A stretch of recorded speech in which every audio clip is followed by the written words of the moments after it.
गेला। तिथे जाताच हनुमानाला भरपूर अंगठ्यांचे डोंगर दिसतात। खरं तर ते सापांचं जग होतं।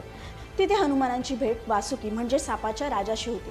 वासुकी यांच्या सांगण्यावरून हनुमान प्रत्येक अंगठी उचलून पाहतो, तर प्रत्येक अंगठी ही भगवान राम यांचीच होती। तेव्हा वासुकी त्याला समजवतात की आपलं जीवन, मृत्यू आणि वेळ हे एक कालचक्र आहे। हे चक्र सतत चालू असतं। अशा प्रकारे एका चक्राला एक कल्प असं म्हणतात। एक कल्प म्हणजे 1000 चतुर्युग आणि अशा एका चतुर्युगात सतयुग, त्रेतायुग, द्वापारयुग आणि कलियुग असे 4 युग असतात।